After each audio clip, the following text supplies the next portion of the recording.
Nah, warga waras, di part kali ini kita akan lebih dalam lagi membahas dan mencoba mengenali siapakah khusus-khusus ini. Gue sampai lupa, ada staf khusus, ada utusan khusus, ada dewan. Itulah pokoknya. Selamat menyaksikan.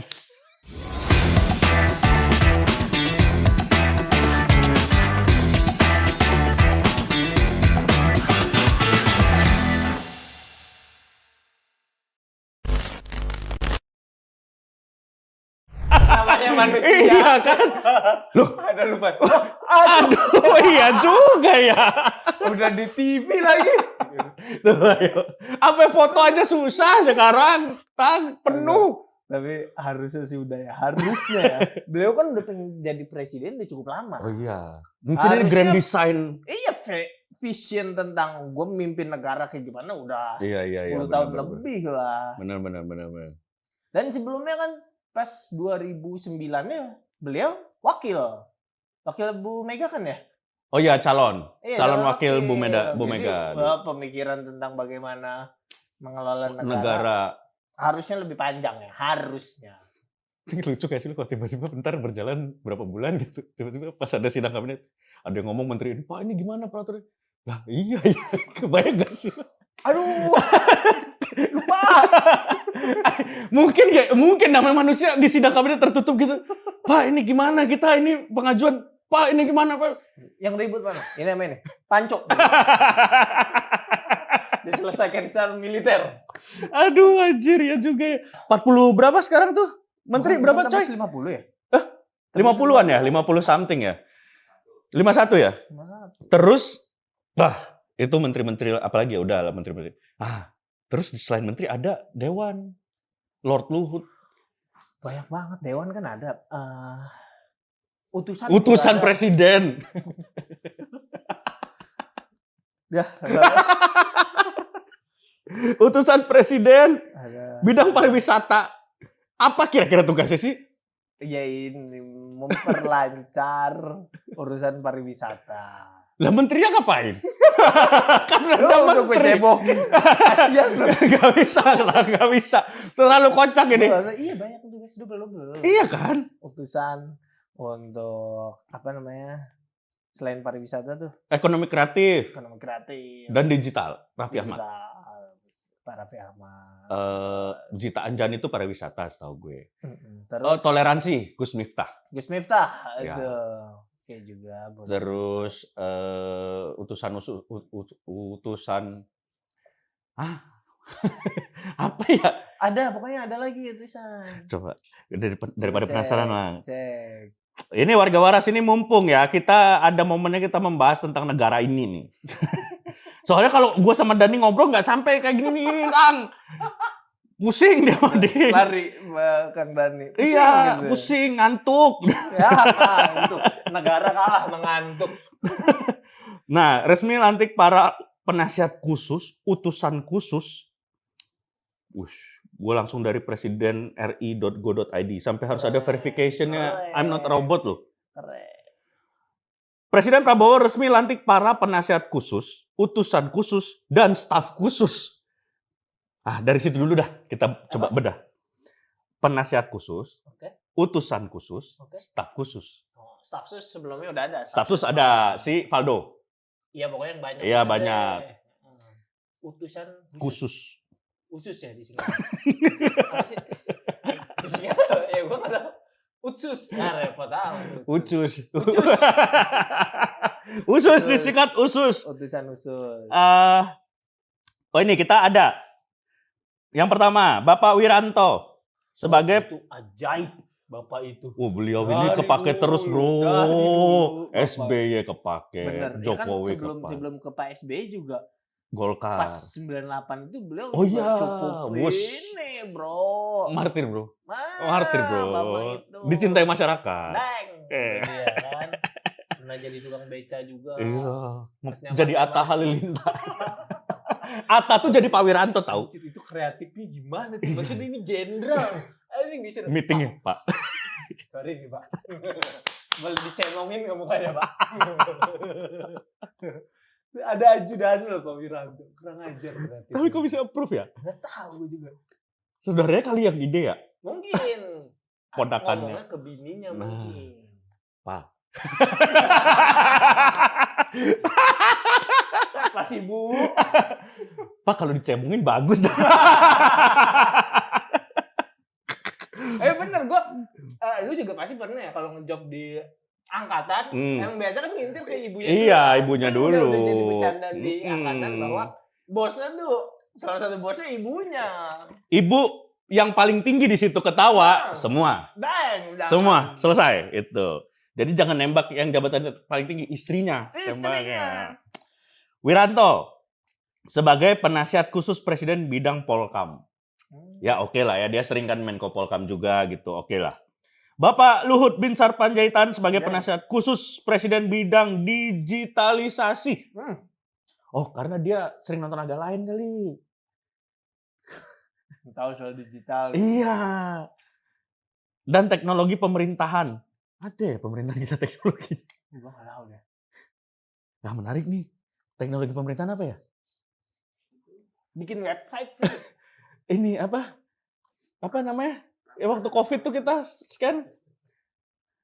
IHR. Bukan. IHEC. Bukan yang kita scan kalau mau masuk.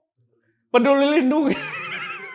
Teknologi pemerintah. Benar. Iya kali itu ya. Benar. Gokil loh. Keren.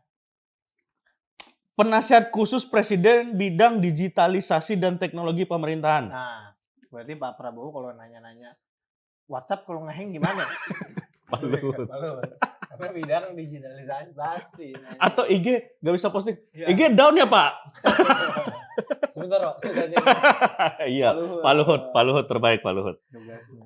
Jenderal Purnawirawan Dudung Abdurrahman sebagai penasihat khusus Presiden bidang pertahanan nasional. Oke lah, Jenderal, pas. Purnomo Yusgiantoro sebagai penasihat khusus Presiden bidang energi, pernah jadi Menteri Pertambangan juga. Oke, Purnomo pas. Yusgiantoro, guru besar di kalau nggak salah di UI juga dia. Oke. Muhadjir Effendi, penasihat khusus Presiden bidang haji. Kemarin Menko PMK. Ya oke lah ya. Terawan Agus Putranto, penasihat khusus Presiden bidang kesehatan. Vaksin Merdeka. Bapak Terawan. Tapi emang kalau dokter kalau pinter banget kan pasti agak gitu ya, agak dijauhin sama dia kan sempat di-cut dari ID kan. Mungkin memang dia jenius gitu dan tidak katanya juga ada kan pengobatan yang dibikin sama Pak Terawan sendiri. Iya, metodenya banyak kok. Salah satunya Om Jio, kalau nggak salah Om Jio Cing Abdel. Iya. Cak Lontong itu dulu salah satu cara metodenya metode Pak Terawan. Kemarin gue baru dapet info. Nah, itu. Terus utusan khusus. Usus nih. Yang pertama, Muhammad Mardiono. Ketua P3. Iya. Oh, PLT. Iya. Bener ya Mardiono ya? Benar. Apa Margiono itu? Ini di. Siapa Muhammad Mardiono? Margiono. Nah, utusan khusus Presiden bidang ketahanan pangan. Oke. Ngapain nih? Mengajak berpuasa. Kalau misalnya link ada pangan, kita semua berpuasa. Oh, ngingetin jadwal puasa. Ya, oke. Setiawan Ikhlas. Utusan khusus Presiden bidang ekonomi dan perbankan. Oh, pasti orang perbankan ya. Harusnya ya. Harusnya dong. Ya, mungkin kita yang nggak tahu beliau siapa. Kita nggak tahu. Ya. Miftah Maulana Habibur Rahman, Gus Miftah. Bidang kerukunan beragama dan pembinaan sarana keagamaan. Menurut gue ini penting nih. Iya. Banyak intoleransi. Bener. Ya, di luar pro kontranya Gus Miftah ya, cuma harus diakui mungkin jalan yang diambil untuk ya menjalani religiusitasnya agak unik. Iya, benar. Dia caranya kaum mungkin yang dipandang sebelah mata dan tidak menjadi inklusif kan jadi. Iya, jadi inklusif. Dan penting karena banyak kan masih ya gereja-gereja banyak mau bikin aja susah kan. Benar. Perlu ada satu orang yang mungkin menjadi penetrator untuk gereja-gereja tuh masih banyak yang digembok gitu. Dikunci, dihadang gitu masih banyak. Baru-baru digembok kan nggak ada bangunannya. Mau bangun aja nggak dapat izin. Digembok udah jadi gedungnya. Iya, saya tadi mau nyumbang ini guntingan gembok. Sampai gembok aja nggak ada ya. Oh, sorry. Temboknya belum ada, pondasinya juga belum ada tuh, masih lahan. Yang kemarin kasus yang PNS Bekasi Warga waras sebelum nonton jangan lupa subscribe dan nyalain lonceng. Oh akhirnya dia udah minta maaf kan? Oke. Gue nggak tahu dipecat apa enggak dah. Tapi udah ada video permintaan maafnya. Iya. Terus yang ini yang di Kendari apa di mana? Kita perang aja daripada bikin sekolah Kristen di sini. Di penjara tuh bapak itu. Yang katanya dia Itu yang di anggota dewan bukan sih?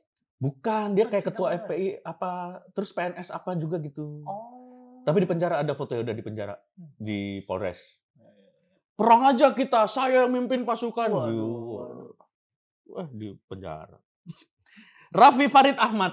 Keren. Nah, utusan khusus Presiden bidang pembinaan generasi muda dan pekerja seni. Oke lah, di bidang Oke. kita, Raffi mah kita semua respect lah. Iya. Kita semua respect. Ahmad Rida Sabana, apa Rido Sabono. Utusan khusus Presiden bidang usaha mikro kecil dan menengah, ekonomi kreatif dan digital. Banyak amat. Siapa MKM, Ekraf, Digital. digital. Oh, ini di bawah Pak Luhut tadi ya? Di bawah Pak Luhut, Oh. tapi iya. di bawah Pak Ekraf juga jadinya. Oh iya. Ahmad Rida Sabana siapa ini? Jangan-jangan itu 3 orang. Ahmad. Oh iya. Iya benar. Iya iya. Bang Ren. Kalau nggak entrepreneur pemilik Sabana. Kita nggak tahu. Kita nggak tahu. Siapa tahu kan? Mungkin aja. Iya. Ibu Marielka Pangestu, utusan khusus Presiden bidang Wah. perdagangan internasional dan kerjasama multilateral. Oke, Iya, bekas betul. Astra, bekas Menteri. Oke, Ah. itu saya setuju. Nomor 7, utusan khusus Presiden bidang pariwisata Zita Anjani. Zita Anjani, anaknya Pak Zulkifli Iya, Hasan. dia pengalaman bikin Zumba. Bikin apa? Bikin Zumba. Katanya di jam sidang, di jam kerja. Iya, gue baru inget lagi. Lucu banget.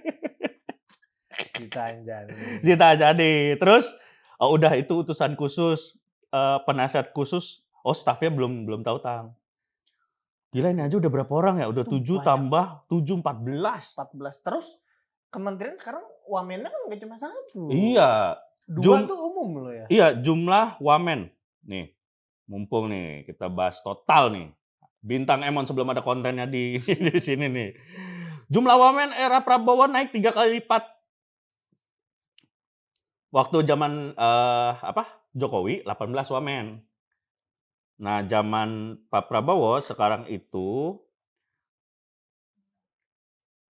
wamennya adalah 55 orang. Dengan catatan Ada kementerian wamen nggak ya? Kemenko Wamen. Koordinator wamen. Iya. Banyak juga. Tapi Pak Prabowo kira-kira mikir nggak ya, dengan dia banyak menteri, ada Menko, ada staf khusus, ada utusan khusus, ada wamen. Pak Prabowo kira-kira mikir nggak, grup WhatsApp dia pasti nambah banyak. Iya, jadi banyak. Iya kan? Pasti. Nah, iya juga. Iya kok, grup WhatsApp saya. Kira ketemu di rapat. Lupa. Pasti Pak Prabowo sering kayak, ini grup apa lagi ya guys? Kenapa saya di sini ya? Pak, banyak grup WhatsApp Bapak. Pusing Pak. Anggaran total menurut undang-undang sesuai peraturan perundang-undangan, maka hak keuangan para wakil menteri keuangan dalam setahun bisa mencapai 138 miliar 801 juta 600 Kementerian. no. 130 kok cuma 138.000? Jadi kalau misalnya nih, bila tunjangan jabatan menteri 13 juta, maka wakil menteri itu 11.500.000. Kalau dihitung-hitung, anggarannya wakil menteri 7,63 miliar per tahun. Ini gua. Kayaknya kalau udah menteri sama wakil menteri nggak nungguin gajian nggak sih? Tanggal 24. Udah masuk belum ya? Depan ATM gitu. Gini. Di tanggal 25 gitu. Mana kok belum masuk ya? Kayaknya udah enggak deh. Kan pakai livin, Mas. Kan mandiri pasti payroll-nya pasti mandiri tuh aja. Livin kayak atau apa BNI? Apa tuh namanya? Ya itulah mobile Brimo kayak. Brimo. Enggak di depan ATM. Enggak sabaran kan enggak ada yang tahu. Aji zaman dulu gue ngalamin lagi bokap gue, lu ngalamin gak? Dulu tuh bapak-bapak kita yang BUMN, bokap gue kan kerja di BUMN dulu.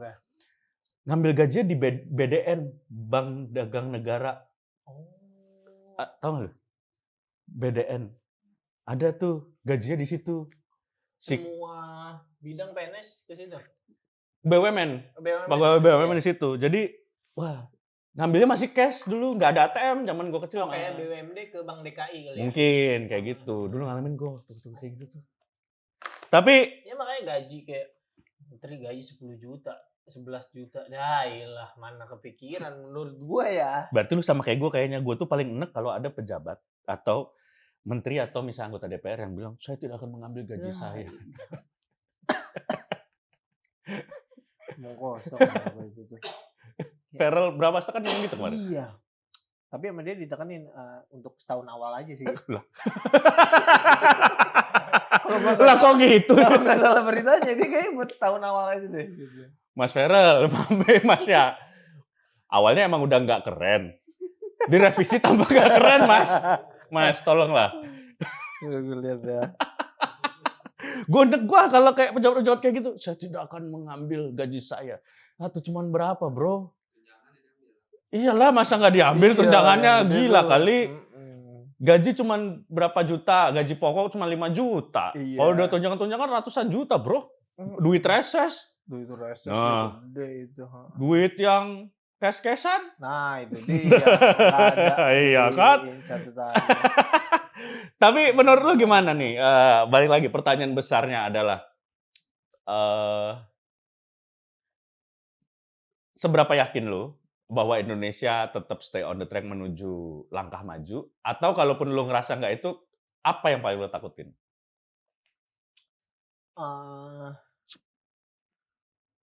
Gue ngerasa pandangan gue ke gimana keadaan bernegara ya. Maksudnya setiap orang pasti punya pandangan masing-masing. Oke, ya udah beda-beda terus, terus. Jadi mungkin belakangan gue tuh nggak terlalu banyak ngomongin ini dan itu karena lagi coba rehat dulu terus lihat lebih jauh karena gini, kayak tadi gue sebut ya demokrasi ini barengan ya. Iya. Barengan semuanya. Yang kita anggap yang benar dan baik tuh kayak gimana? Beda-beda pasti setiap orang. Iya juga sih. Ada kayak yang tadi tulisan yang dari yang ngajar di China itu. Mungkin yang bagus secara sistematis ya aturan dibikin kayak gini, nggak boleh longgar, karena aturannya kan membawa ini dan itu. Tapi mungkin buat sebagian yang lain, ya aturan yang santai itu Indonesia tuh yang baik buat mereka. Iya, gitu. iya. Dan kalau bicaranya demokrasi ya, setiap orang punya hak yang suara sama. yang sama ya. Gue sih ngerasa mungkin aja aturan yang longgar dan santai ini yang memang dikendaki oleh banyak orang gitu.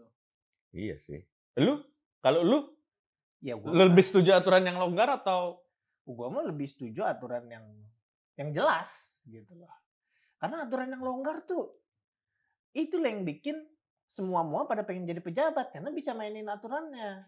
Hidupnya enak di situ. Nah kalau yang nggak di situ kan ditekan aturannya kayak gini. Lah padahal yang neken juga kagak ngelaksanain itu aturan yang longgarnya gitu loh. Gue nggak setuju. Gue pengen aturannya jelas. Tapi kita tuh kayak nggak kurang aturan yang jelas, Datang. Hah? Kita tuh kayak nggak, menurut gue kita kayak nggak kurang aturan yang jelas. Aturan itu jelas gitu. Aturan jelas, cuma kan penegakan aturannya yang sulit. Jadi ya mungkin salah bahasanya di situ lah. Penegakan aturan. Penegakan ya, penegakan. Dan menurut lo ya, lo lagi mencoba melihat dulu sebenarnya yang benar-benar dibutuhin Indonesia tuh yang black or white atau yang memang ya tadi yang longgar tadi ya. Banyak banget Bang kayak ya pengennya tiap-tiap orang di Indonesia itu kayak gimana sih? Juga nggak tahu itu. Kayak ya pengennya orang-orang Sumatera sama pengennya orang-orang Jawa kan beda juga. Di Pulau Jawa aja kita karakternya beda-beda. Beda itu. Banten beda sama DKI. DKI sama Jawa Barat belum ke Jawa Timur. Gue bahkan mikirin kayak gue sekarang lagi banyak belajarin kenapa kita tuh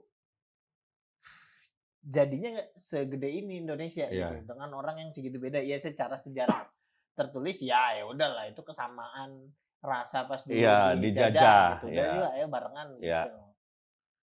Nah, terus gimana ini penyelesaiannya kalau kayak gini gitu kan ya orangnya banyak, perbedaannya gila. Iya, kita keren tuh banget sebenarnya mah. kita tuh negara yang kayaknya paling plural dalam segi apapun ya. Paling beda. Makanya kalau Indonesia dengan pertahankan Bhinneka Tunggal Ikanya lalu bisa jadi gede, kita benar-benar bisa jadi contoh buat dunia. Iya. Sih benar-benar unik banget rasnya. Coba kalau keluar negeri deh, kita disuruh menunjuk satu orang sebagai perwakilan orang Indonesia, nggak bisa. Nggak bisa, bener. Nggak bisa. Ya, mungkin kalau ke India bisa tuh. Iya. Oh iya nih dia mewakili semua nih India gitu. India nih. Gitu. Iya ya. Jepang, Korea Masih bisa. Kaukasian, kulit putih sana, ya masih bisa. Indonesia tuh di Kalimantan ada yang sipit. Iya benar. Papua banyak yang kulit hitam. Iya. Bahkan Jawa sendiri, Sunda kan kulitnya beda. Iya. Culture-nya juga lebih beda makanya. Berarti emang dulu tuh gue tuh nggak tahu, gue tuh masih ngerasa kayak Bung Karno tuh dulu memang sesakti itu, bisa direspek semua raja-raja, semua penguasa-penguasa seluruh Indonesia akhirnya sepakat untuk ya udah yuk ikut gitu. Iya. Kayak kalau nggak sakti, maksudnya sakti dalam artian canggih gitu. Emang keren. Iya kan gitu. Ngumpulin, iya kan kayak anjing zaman dulu, apalagi sekarang mungkin kita masih udah terikat dengan ya udah ada Indonesianya. Dulu kan tuh. Mungkin orang Aceh nggak peduli sama Pulau Jawa gitu. Tapi bisa ada Bung Karno bilang, enggak nih, kita harus Indonesia. Dan proses ketika udah jadi satu, lalu tetap dijaga sampai sekarang, itu kan ada prosesnya juga. Entah pendekatannya, nego-negonya kayak gimana ya. Benar. Ya kayak Aceh, Aceh dan Papua ada Otsus. Gitu. Sebenarnya udah, ya ada polemik juga sebelumnya. Terus Jogja dengan tetap daerah istimewanya, gitu-gitu. Daerah istimewanya. Kan kayaknya pas baru merdeka juga, ya itu tadi kata lu, banyak kerajaan kecil-kecil kan punya pemimpin masing-masing semuanya itu. Iya sih, benar sih. Dan jadi satu. Ya itulah salah satu mungkin bibit-bibit yang masih mungkin belum terangkul ya, contohnya Mamat lah ya. Betul. Masih terlalu berat gitu untuk. Benar, kalau nongkrong masih nggak bisa lepas dari pistol. Iya. Gitu. Kemarin kesini dia sering main HP, ada yang komen Tang. Menit segini Mamat ngecek CCTV takut Sandra kabur, anjing gak? Main HP aja, lihat HP ada yang komen gitu, anjing. Mamat ngecek Sandra takut Sandra ya kabur. Bangsat. Tapi oke, ini ada pertanyaan buat Bintang Emon dari warga Waras. Terima kasih warga Waras yang sudah nitip pertanyaan, yang belum bergabung di grup Telegram kita silahkan bergabung. Oh, ada grup Telegram? Ada, alhamdulillah warga Waras, warga teras. Sikat dong. Pertanyaan untuk Bintang Emon sebentar. Dari atas juga ada, karena waktu itu sempat gue lempar, tapi ini Tang, lu kan pas nggak bisa waktu itu sakit. Ini dari AB nih, mirip sama Ice Lemonade, agak-agak mirip. Gimana cara ngehandle AR supaya bisa normal? Dan hal paling kocak apa pengalaman pribadi yang pernah dia lakuin ke lu? Ice Lemonade sama nih, gimana ceritanya Bang Emon bisa akrab sama AR?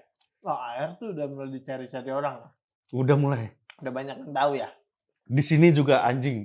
Si Megdani juga anjing. Tahu bintang tamunya AR sakit. Gua ngadepin sendiri. Terus yang lebih anjing komen warga Waras.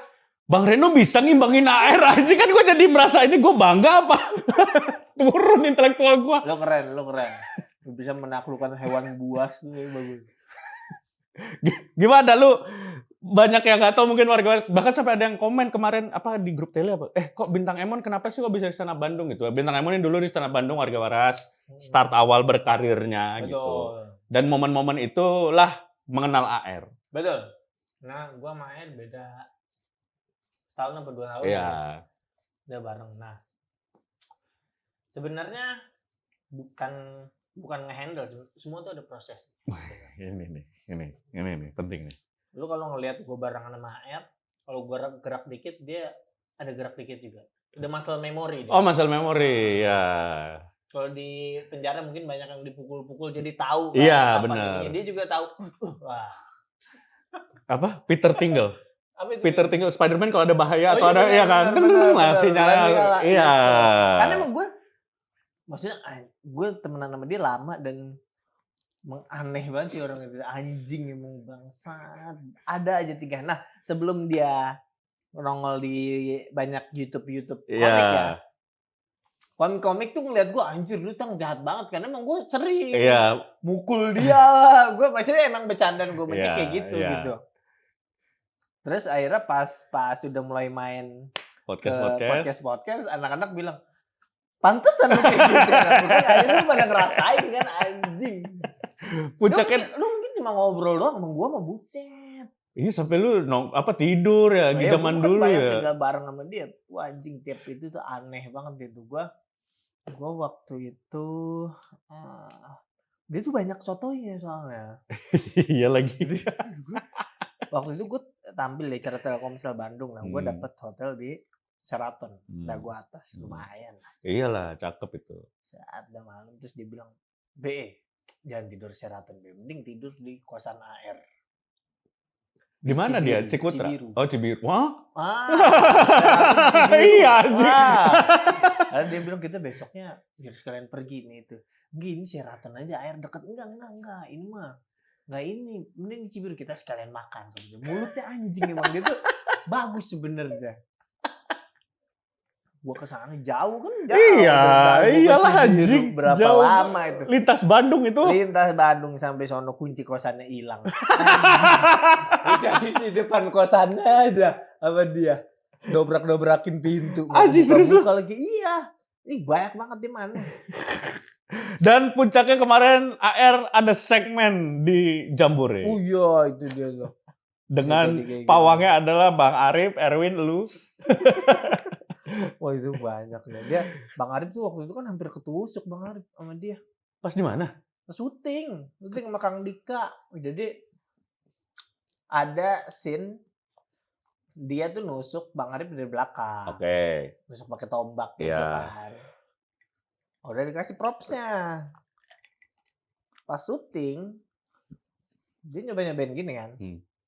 Dia ngerasa ini kayaknya letoy kurang mantep, ditukar sama dia yang lain. Pas tombak ini zong, tombak asli. Hah? Lewat sini weng gitu. Anjing. Itu tombak asli diginiin nancep. Hah?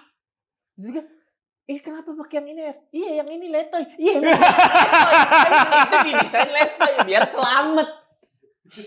Anjing itu orang. Benar-benar kelebihannya tuh cuma satu, beruntung. Udah itu aja hidup dia tuh. Enggak, Mang. Ini letoy, Mang. Ya emang biar letoy. AR. Buat Menteri Pendidikan tolong didik AR. Nah itu tantangan besar Menteri Pendidikan. Padahal AR tuh dari pesisir. Sering makan ikan. Dia memang kayaknya terumbu karang makan ikan. Kalau di dia ya karena aneh, harusnya pinter. Iya, harusnya pinter, nggak kayak gitu produk banyak protein nutrisi makanannya. Ada lagi nih dari bentar. Oh ini dari Abe, beda karena dia nanya lagi. Buat Bang In Bintang, ini serius nih. Tawaran untuk masuk parpol udah ada belum? Kalau udah dijanjiin posisi apa di parpol tersebut? Iyalah sosok sebesar lu mah menurut gue pasti ada tawaran sih. Ada tawaran, tapi posisinya ya masih posisi ada-adaan aja lah gitu, bukan posisi yang struktur inti gitu. Ya menurut gue emang harusnya kayak gitu. Maksudnya lu mau kayak gimana di luar ya? Menurut gue lu masuk partai juga harus ada kaderisasinya, maksudnya tetap harus ngembalikin tanggung jawab ke partainya. Bahwa kader ini tuh emang dilahirin dari partai ini. Nggak ujuk-ujuk. Bukan ngambil doang terus ya udah biar popularitas partainya tinggi. Iya sih benar. Fungsi partainya apa? Itu kan. Tuh. Yang sekarang banyak yang bilang kan. Iya menurut gue salah satu akar gedenya tuh parpol. Disfungsi partainya kurang baik jadinya. Gue setuju sih karena mau gimana pun ya di kita tuh ketum parpol kuasanya melebihi presiden sih. Iya gini. Kan kita prosesnya demokrasi, sementara keran untuk orang yang dipilih di demokrasi itu partai. Iya. Tapi di partainya sendiri demokrasi apa enggak? Nah, enggak. Ada partai yang ada nama partainya demokrasi tapi enggak ada demokrasinya. Ada yang partai yang katanya sih tidak otoriter. Tapi gitu juga. Jadinya ya demokrasi apaan yang dihadirkan gitu. Jadi fungsi partainya itu harus dibenerin lagi. Jangan sampai partai itu jadi kayak perusahaan bikinan mereka gitu. Ya kalau mau bikin perusahaan ya udah. Jadi jalanin sesuai mau lu, emang itu perusahaan lu gitu. Iya benar. Kalau ini hasilnya adalah untuk negara, ya lu harus ikutin aturan main negara gitu. Di kita tuh pilihan cuma 2 partai kita tuh, kalau nggak jadi perusahaan jadi fans club.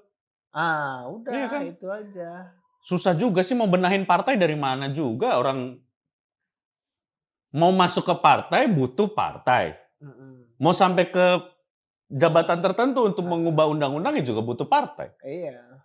Makanya menurut gua kayaknya kalau sistemnya ini kita asumsi sistemnya bahwa partai-partai yang barusan diomongin oleh kita suka dengan keadaan sekarang ya. Iya. Asumsinya kayak gitu menurut gua harus ada kuda Troya berarti dalam partai itu. Udah ya masuk partai pura-pura ikut terus pengambilan keputusan harusnya ya. Jadinya kayak yang kemarin. Dan pasti prosesnya lama banget. Wah iya. Lama banget sih, Bang. Lama banget atau tangan besi banget. Pilihannya cuma 2 kan. Mengubah itu kalau nggak pun tangan besi ya. Menurut gua kalau ada yang tangan besi, kemungkinan Indonesia pecahnya gede. Oh iya sih. Ya jadi balik 98 lagi. Iya. Bisa jadi. Bisa jadi. Sulit guys Indonesia nih guys. Membenahinnya juga bingung dari mana ya. Iya. Kita mengelawak-lawak aja, gini-gini aja. Ada lagi dari SFW. Bintang Emon rencana mau bikin special show atau sekalian tour nggak? Kayaknya tahun depan gue pengen bikin deh. Tahun depan. Ini nih guys. Tapi temanya gue belum tahu sih. Bikin aja dulu. Iya kayaknya orang-orang pada bikin dulu terus nemu ininya. Iya. Lu mah menurut gue harus sih Tang. Udah kan kemarin. Iya kemarin kan Habitat. Habitat, iya. Iya tiap 2 tahun dia bikin. Iya 2 tahun kayak pas sih. Peringatan setahun pemerintahan baru. Terus nanti di situ ada sesi ini live podcast. Lu, Profesor siapa? Mas Abrang sama AR. Kira-kira nih kalau AR datang di acara yang kemarin Tang. Gimana Tang menurut? Menurut gue kayak Mas Abrang juga ngerasa ada benernya dia. Karena bodohnya udah melebihi. Iya, jadi nyambung. Jadi nyambung ke pemikiran. Lu tau gak di gue? Dia pernah cerita kan dia waktu kuliah kan dia kuliah Akper ya? Rohanian. Kerohanian Islami gitu ya? Iya. Terus dia praktek di rumah sakit kan. Iya. Dia cerita bagian ini orang-orang sakratul maut membimbing. Ya. Masa dia cerita ada orang lagi dibimbing, ayo Bu ikutin syahadat, udah beres syahadat, hidup lagi, masih hidup. Bu, kenapa masih hidup? Masih hidup anjing. Terus pas ada satu lagi dibimbing sama dia, ibu-ibunya ketawa. Bu, jangan ketawa dulu, fokus kan mau mati. Anjing ya AR bangsat. Kalau belum nonton episode AR warga Waras. Bintang terima kasih sudah mampir. Luar biasa, selalu menyenangkan ngobrol sama Bintang Emon. Ini spesial sekali. Kita dapat insight bagaimana kita melihat negara ini. Anjay. Repot amat, nggak ada yang ngobrol-ngobrol gini doang udah. Seenggaknya kan episode ini jadi tahu ada usus. Itu pengetahuan dasar bernegara tuh. Itu. Harus tahu usus. Utusan khusus. Zit aja nih utusan pariwisata. Terima kasih orang-orang, kita ketemu lagi terus. Dadah.